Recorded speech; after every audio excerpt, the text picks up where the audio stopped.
Hello, and welcome to episode 2 of About Our World, the series where we talk about global issues and the natural world.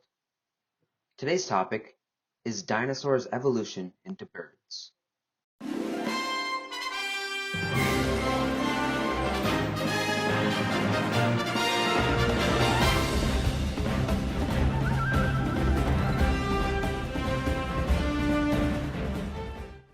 Now, if you want to see a living, breathing dinosaur today, you can't, right?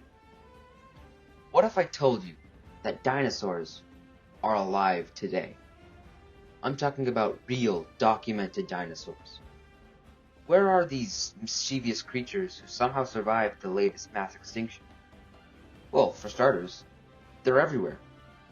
And they're much smaller than their Mesozoic ancestors, with the smallest weighing less than 1/10 of an ounce, and the largest weighing up to 320 pounds. They thrive in almost every environment, and come in a variety of colors. Chances are, if you step outside, you'll see or hear them. The entire class achieved something only a few vertebrates have: powered flight. Yes, I'm talking about birds.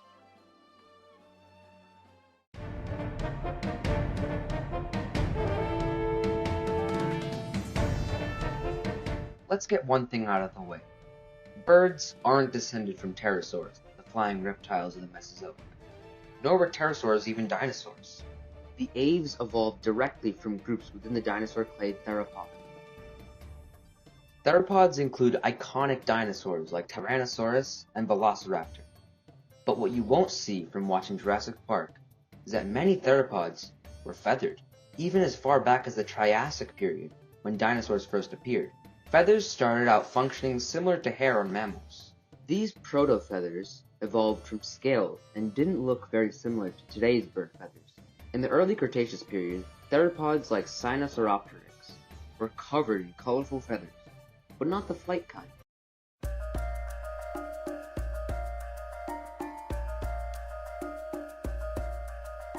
In sediments from Bavaria, Germany, dating all the way back to 150 million years ago in the late Jurassic, we found something that would change our understanding of both dinosaurs and birds.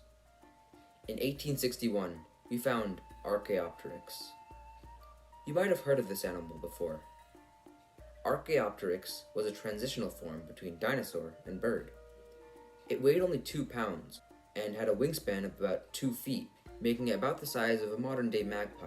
It seemed to be both a dinosaur and a bird. It had dinosaur-like claws, unlike modern birds' fused fingers. It had teeth, unlike modern birds' toothless beaks. And it had a long bony tails, which theropods used to balance, but modern birds have lost. However, it also had a few traits unique to birds. First, it had bird-like feathers. Bird feathers have a quill, which keeps the feather in the skin, a rachis, which runs down the middle of the feather, and barbs with barbules branching off from the rachis. Archaeopteryx had this type of feathers. Second, it was capable of powered flight. A study done in 2018 used X-ray lasers to see inside the bones of Archaeopteryx. They saw that its bones were almost as hollow as those of modern birds, which suggests that they could fly. Birds have hollow bones both to decrease their weight and to have an increased amount of oxygen going to their muscles, because flying takes a lot of energy. Using this new information, the researchers were able to determine that Archaeopteryx could at least somewhat fly. It wasn't very good at it, but it could fly short distances to evade predators. Many primitive birds, such as Confuciusornis, were discovered to have lived in the early Cretaceous, around 130 million years ago. There were also dinosaurs like Microraptor, who were not capable of flight, but were thought to have used their wings to glide from tree to tree, much like today's flying squirrels around 125 million years ago.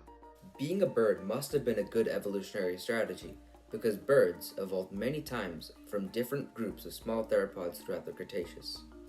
However, only one of those lineages survived. Near the end of the Cretaceous lived the last common ancestor of all birds alive today. This bird diversified, survived the KPG mass extinction that killed all of the non-avian dinosaurs, and diversified some more for another another 65 million years, all leading to now. In that time, they took so many different shapes and sizes, like penguins, ostriches, raptors, and many more. Following the extinction of the dinosaurs, birds rapidly diversified into almost every single major group we can see today. So, the next time you think of a dinosaur, think of the ones you see in your daily life, because this just might be more accurate than this. I'll see you next week.